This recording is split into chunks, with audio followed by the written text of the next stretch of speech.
अभी तक हमने इसमें ये देखा कि किस तरीके से बैंक जो है आपको लोन प्रोवाइड करता है। अब हम लोग इसमें आगे देखेंगे कि किस तरीके से इस लोन को particular age activity bank perform करता है। जैसे कि अब हमें यहाँ पे क्या दी गई हैं, दो डिफरेंट क्रेडिट सिचुएशंस यहाँ पे दी गई हैं, जिसमें हमें बताया गया है किस तरीके से किसको एज अ क्रेडिट की यहाँ पे ज़रूरत पड़ती है। जैसे कि पर्टिकुलरली हम लोग क्या करते हैं, डे टू डे में जो रहता है हम लोग लार्ज ट्रांजेक्शन्स करते हैं अपनी डेली लाइफ में। साथ ही लार्ज ट्रांजेक्शन में पर्टिकुलरली हमारा क्या आता है, क्रेडिट इन्वॉल्व आता है। अब पर्टिकुलरली एक क्रेडिट किसी के लिए तो पर्टिकुलर क्रेडिट होगा, पर्टिकुलरली दूसरे पर्सन के लिए तो वो क्या होगा, उसका इन्वेस्टमेंट होगा।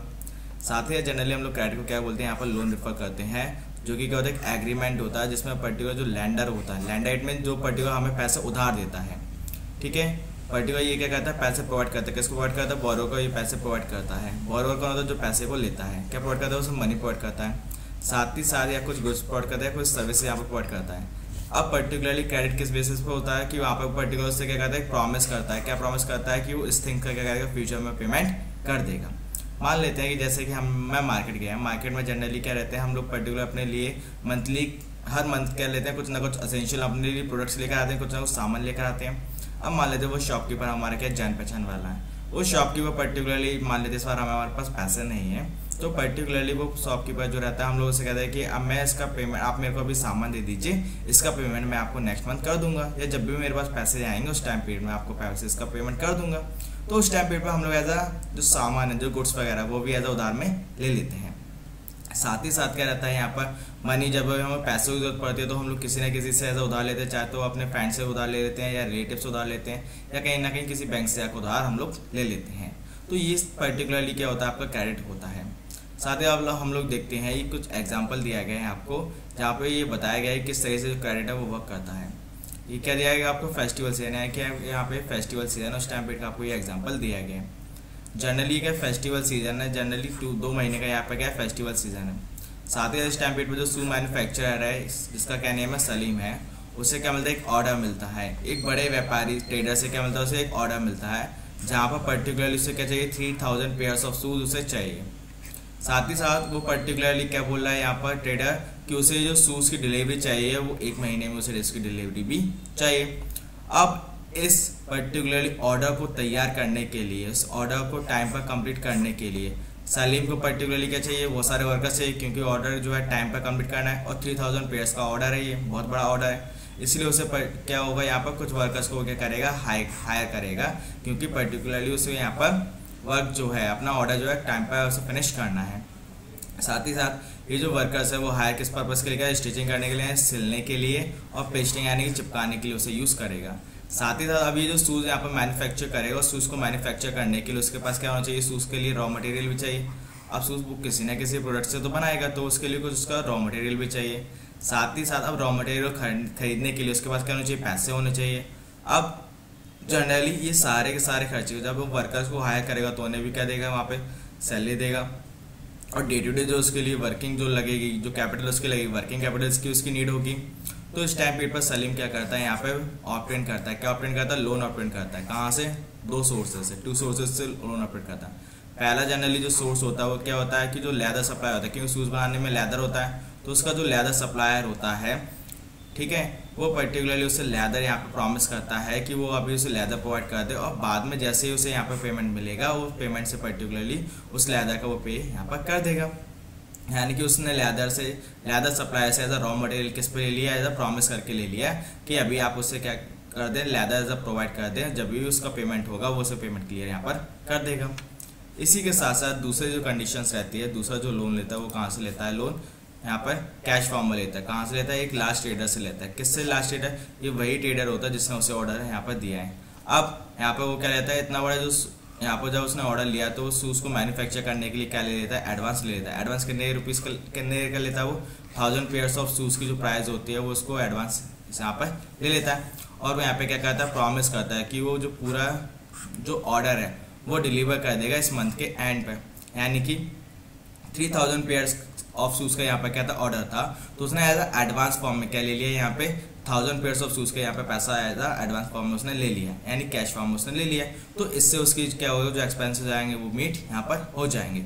साथ ही जब मंथ एंडिंग होगी तो सलीम क्या करेगा, इसको ऑर्डर को अपना डिलीवर कर देगा। ऑर्डर लेने पर करने के बाद सलीम को भी क्या होगा, बहुत अच्छा प्रॉफिट होगा। बहुत अच्छा प्रॉफिट होने के बाद उसने जिससे पैसे यहाँ पर लिया था उसको फिर से रिपे यहाँ पर कर देगा। जैसे कि उसने क्या किया था, सलीम ने अपने क्रेडिट को मीट करने के लिए यहाँ पे क्या लिया था, पैसा उधार लिया था। अब सलीम ने ये जो क्रेडिट यहाँ पर उधार लिया था अपनी वर्किंग कैपिटल को नीड के टाइम पीरियड पर लिया था, प्रोडक्शन करने के लिए यहाँ पर वर्किंग कैपिटल की उसकी ज़रूरत भी थी। साथ ही साथ उसने क्रेडिट से पर्टिकुलर उसकी क्या हेल्प हुई थी, यहाँ पे उसके जितने भी जो एक्सपेंसेस हो रहे थे उस टाइम पीरियड पर सारे एक्सपेंसेस यहाँ पे मीट हो गए थे, उसके कंप्लीट प्रोडक्शन हो गया था उसका ऑन टाइम पीरियड पर। साथ ही इस बेसिस पर उसकी जो अर्निंग है वो भी क्या हुई थी, यहाँ पे इंक्रीज हो गई थी। क्योंकि जिस अगर टाइम पीरियड पर क्या रहता है, कोई भी ट्रेडर या कोई भी मैन्युफैक्चर यहाँ पे जब उसे सप्लाई कर देता है तो उससे क्या होता है, उसका जो अर्निंग्स रहती है वो भी टाइम टू टाइम उसकी इंक्रीज होती हुई जाती है। इसका मतलब ये है कि क्रेडिट जो रहता है बहुत ही यहाँ पे इंपॉर्टेंट रोल प्ले करता है, वो तो यहाँ पे एज अ पॉजिटिव रोल इस सिचुएशन में हमें देखने को मिलता है। अब पॉजिटिव रोल कैसे देखने को मिलता है हमें यहाँ पर, कि उस ट्रेडर को यहाँ पर जब इतना बड़ा ऑर्डर मिला था, ऑर्डर जब उसे पर्टिकुलर टाइम पर कंप्लीट करना था तो उसने वर्कर्स को हायर किया था। वर्कर्स को हायर करने के साथ साथ उसको यहाँ पर क्या भी चाहिए था, यहाँ पर रॉ मटेरियल भी चाहिए था। उसके बाद उस टाइम पीरियड पर इतने पैसे नहीं थे, तो रॉ मटेरियल सप्लाई से जब उसने यहाँ पर प्रॉमिस किया था तो उसने लेदर सप्लाई से लेदर ले लिया था शू मैन्युफैक्चर करने के लिए।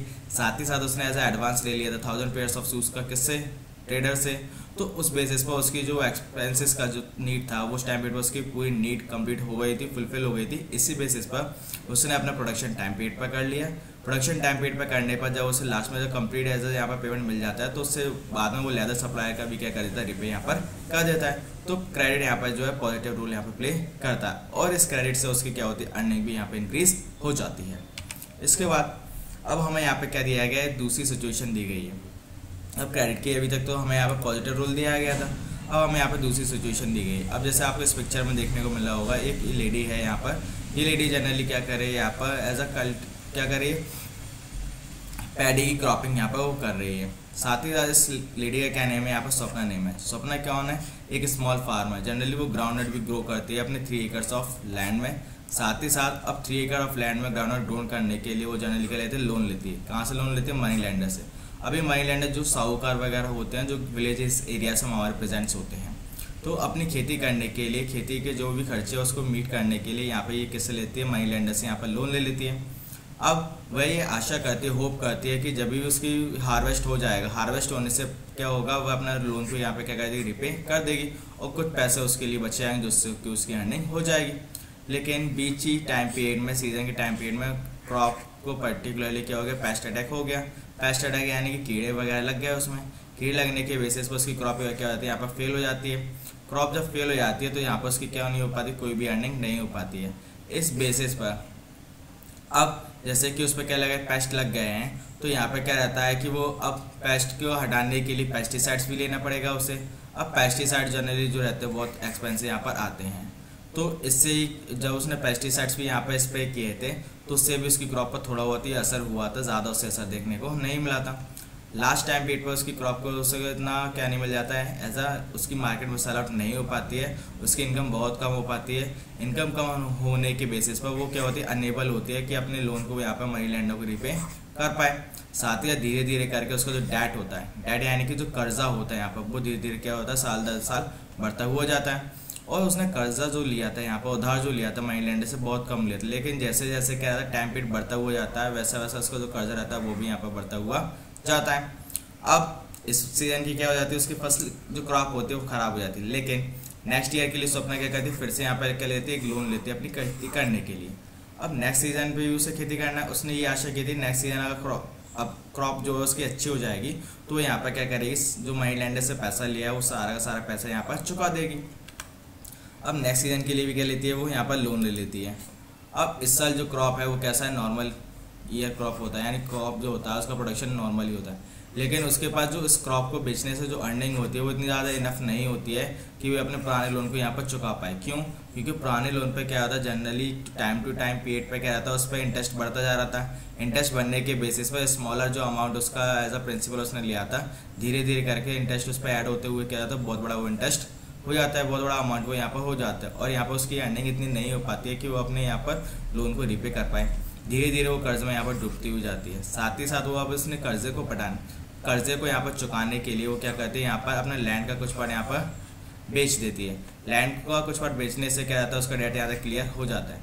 रूरल एरियाज में मेनली ये डिमांड रहती है, किसकी डिमांड रहती है, क्रेडिट की डिमांड रहती है। किस टाइम पीरियड पर क्रेडिट की डिमांड रहती है, क्रॉप प्रोडक्शन के लिए डिमांड होती है। ज़्यादातर विलेजेस एरिया में मोस्ट ऑफ ऑल जो स्मॉल फार्मर्स हैं, ठीक है, पीजेंट्स हैं, वो बेसिकली क्रेडिट पे ही डिपेंड रहते हैं अपनी क्रॉप प्रोडक्शन करने के लिए।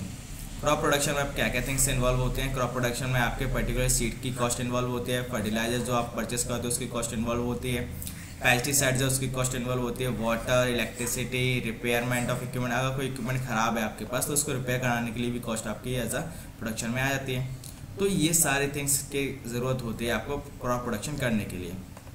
साथ ही साथ जो क्रॉप प्रोडक्शन होता है आपका लगभग उसमें 3 to 4 मंथ्स का रहता है। आपका यहाँ पर टाइम जाता है, क्यों अब टाइम जाता है क्योंकि पर्टिकुलर जब उसने सीड सो किया तो सीड यहाँ पे क्या करेगा, जर्मिनेट होगा, जर्मिनेट होने का प्लांट बनेगा, प्लांट बनने के बाद उसमें क्या आएगा, यहाँ पर फूड आएगा।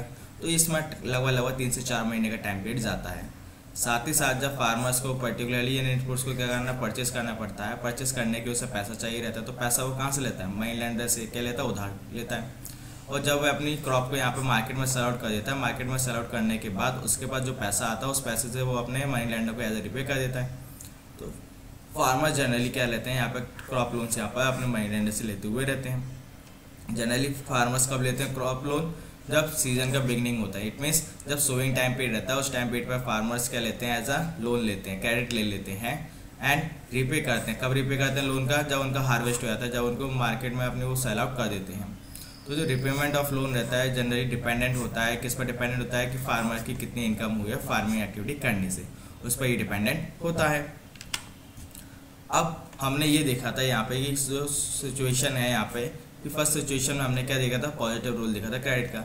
लेकिन अगर हम लोग स्वप्ना के केस में देखें तो वहाँ पे क्या हो गई थी, क्रॉप के फेलियर हो गई थी। क्रॉप के फेलियर होने से वो क्या हो गई थी, अनेबल हो गई थी अपने लोन को रिपेमेंट करने से लिए। इस बेसिस पर उसे अपने लैंड का कुछ पार्ट सेल आउट करना पड़ा था जिससे कि वो अपना लोन को यहाँ पे रिपे कर सके।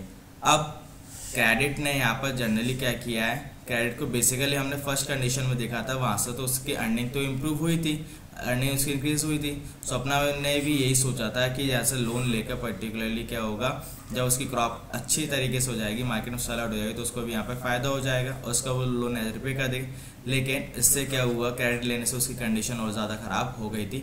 इतनी ख़राब हो गई थी कि उसे अपनी लैंड का कुछ पार्ट यहाँ पर सेल आउट करना पड़ा था। जिससे जनरली क्या है, कॉमन एग्जाम्पल हम लोग एट टाइम पीरियड पर हम लोग विलेजेस एरिया में देख सकते हैं, जिससे हम लोग क्या कहते हैं, डेट ट्रैप कहते हैं, जहाँ पर वो कर्ज में डूबते हुए जाते हैं।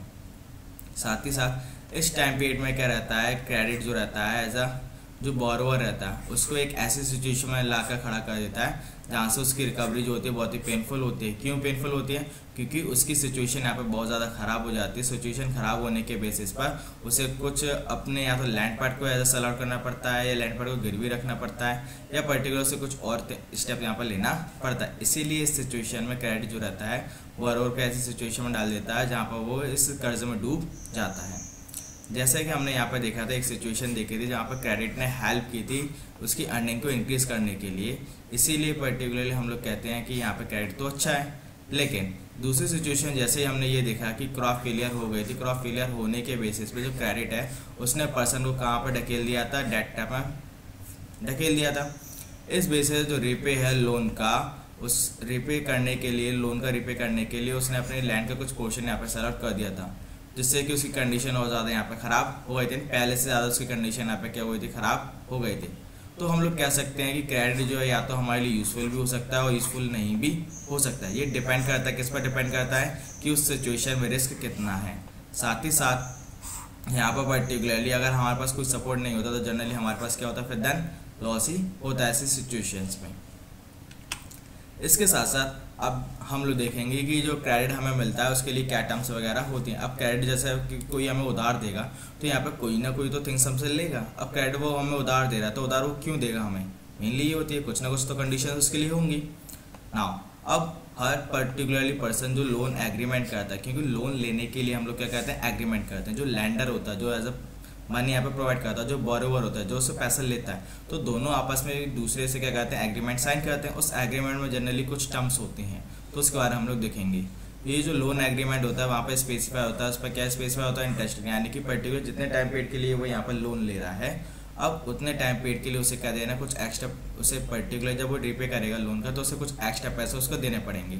ये जो एक्स्ट्रा पैसा वो जो देता है वो बेसिकली क्या होता है, आपका एज अ इंटरेस्ट होता है। अब वो पर्टिकुलर कितना इंटरेस्ट देना उसके लिए क्या करता है, लैंडर हमें क्या कहता है, इंटरेस्ट रेट चार्ज करता है, जो कि बोरोवर को कब पे करना पड़ता है, लैंडर को रिपेमेंट के टाइम पीरियड पर पे करना पड़ता है। और जो पर्टिकुलरली पैसा वो उधार लेता है वो जनरली क्या होता है, आपका प्रिंसिपल होता है। इसी के साथ साथ जो लैंडर है वो डिमांड कर सकता है कोलेटरल की। कोलेटरल क्या होता है, आपका सिक्योरिटी होता है। सिक्योरिटी के फॉर्म में क्या रहता है, हम लोग आपको सीधे सिंपल एक एग्जांपल देता हूँ। मान लेते हैं कि ये कोई पर्सन है, ठीक है। अब ये जो पर्सन है इसके पास किसको क्या लेनी है, मान लेते हैं विलेज एरिया में कुछ ये लैंड परचेस करनी है। लैंड परचेस करने के पास इसके पास क्या नहीं, कुछ पैसे नहीं है, लेकिन इसके पास क्या मान लेते हैं, एक पर्टिकुलरली हाउस है। अब हाउस जो है इसका वो खुद का है। अब हाउस जो इसके खुद ही के नेम पर रजिस्टर्ड है। साथ ही साथ अब क्या करेगा, लैंड परचेस करने के लिए इसके पास क्या नहीं है, कोई भी पैसा नहीं है, तो ये कहाँ जाता है, यहाँ पर बैंक में जाता है, ठीक है। मान लेते हैं ये कोई बैंक है। अब ये इस बैंक में गया। अब बैंक पर्टिकुलरली बैंक के पास ही जाता है, किस पर्पज़ के लिए, लोन लेने के लिए जाता है। अब बैंक से लोन लेने के लिए तो हाँ बोल देती है, लेकिन बैंक यहाँ पर डिमांड करती है कि उसे क्या देना पड़ेगा, सिक्योरिटी फॉर्म में कुछ देना पड़ेगा। अब सिक्योरिटी फॉर्म में यानी कि अगर इन केस ये पर्टिकुलरली पर्सन अगर बैंक का पैसा नहीं चुका पाता है टाइम पीरियड पर, तो बैंक पर्टिकुलरली उस थिंग को सेल आउट करके या उस थिंग को अपने पास रख के उसका पैसा रिकवर कर सकती है। इसलिए बैंक यहाँ पे क्या यूज़ करती है, उसका एज अ सिक्योरिटी फॉर्म में कुछ यूज़ करती है। सिक्योरिटी फॉर्म को इसको देना पड़ता है, तो सिक्योरिटी को हम लोग क्या कहते हैं, कोलेटरल कहते हैं। मान लेते हैं अब इसके बाद अपने घर का क्या था, यहाँ पे ये उसका हाउस है, इस घर के क्या थे उसके पास डॉक्यूमेंट्स है। तो ये पर्टिकुलर पर्सन जाता है कहाँ पर, बैंक के पास, अपने घर के डॉक्यूमेंट लेकर। अब ये अपने घर के डॉक्यूमेंट लेकर कहाँ आ गया, बैंक के पास आ गया। अब पर्टिकुलरली बैंक क्या करती है, इसको एज इसके डॉक्यूमेंट्स यानी घर के जो डॉक्यूमेंट्स रहते हैं वो पर्टिकुलरली अपने पास एज अ कोलेटरल के फॉर्म में, सिक्योरिटी के फॉर्म में रख लेती है। साथ ही साथ बैंक यहाँ पे क्या करती है, लैंड जो बैंक जो रहती है बोरोवर्स से यहाँ पे क्या करती है, कॉन्ट्रैक्ट साइन करती है। उस कॉन्ट्रैक्ट में जनरली ये होता है कि अगर बोरोवर इन केस रिपेमेंट नहीं कर पाता है तो बैंक जो है इस हाउस को सेल आउट करके अपना प्रिंसिपल यहाँ पे क्या कर सकते हैं, रिकवर कर सकती है। दोनों के बीच में कोलेटरल, दोनों के बीच में क्या हो गया, यहाँ पे कॉन्ट्रैक्ट साइन हो गया। कॉन्ट्रैक्ट साइन होने के बाद ये जो घर के डॉक्यूमेंट्स रहते हैं आप किसके पास चले जाएंगे, सिक्योरिटी फॉर्म में बैंक के पास चले जाएंगे। तो ये जो सिक्योरिटी होती है जनरली क्या होता है, आपका कोलेटरल ही होता है, जो हमें किसके अगेंस्ट में देना पड़ता है, लोन्स के अगेंस्ट में देना पड़ता है। तो कोलेटरल क्या होता है, एक असेट होता है जो कि बोरोवर का होता है। अब इस बोरोवर के असेट के फॉर्म में क्या हो सकता है, या तो लैंड हो सकता है, कोई बिल्डिंग हो सकती है, व्हीकल हो सकता है, लाइव स्टॉक यानी कि जो भी उसके पास एनिमल्स वगैरह, जैसे कि इन विलेजेस एरिया में जनरली काउ, बफेलोस वगैरह, ठीक है, ऑक्स वगैरह as a livestock generally रहते हैं, ठीक है। तो ये एज अ वो यूज़ कर सकता है। जनरली डिपॉजिट्स, अगर उसके बैंक्स में कुछ डिपॉजिट्स है तो उसको भी एज अ कोलेटरल के फॉर्म में ये यूज़ कर सकता है। और ये जनरली यूज़ किस पर्पज़ के लिए करता है, गारंटी के फॉर्म में यूज़ करता है कि वो लैंडर को पर्टिकुलरली ये लोन रिपे जब तक नहीं करेगा तब तक ये किसके पास रहेगा, लैंडर के पास यहाँ पे ये सारी थिंग्स अवेलेबल रहेंगी। तो ये क्या होता है, आपका कोलेटरल होता है। अगर बोरोवर जनरली फेल्स हो जाता है लोन को रिपे करने में, तो लैंडर के पास क्या होता है, ये राइट होता है कि वो उस असेट को क्या कर सकता है, यहाँ पे सेल कर सकता है, या उस कोलेटरल को यहाँ पे सेल कर सकता है, जिससे कि वो अपना एज अ प्रिंसिपल यहाँ पे क्या कर सके, रिकवर कर सके। Property such as land titles, deposits with banks, livestock, क्या ये कुछ कॉमन एग्जाम्पल दिए हैं जो कि कोलेटरल के फॉर्म में एज अ बोरोवर यूज कर सकता है। तो ये सारी की सारी क्या थी, आपकी टर्म्स ऑफ क्रेडिट थी। अब हम लोग देखते हैं formal sector credit in India.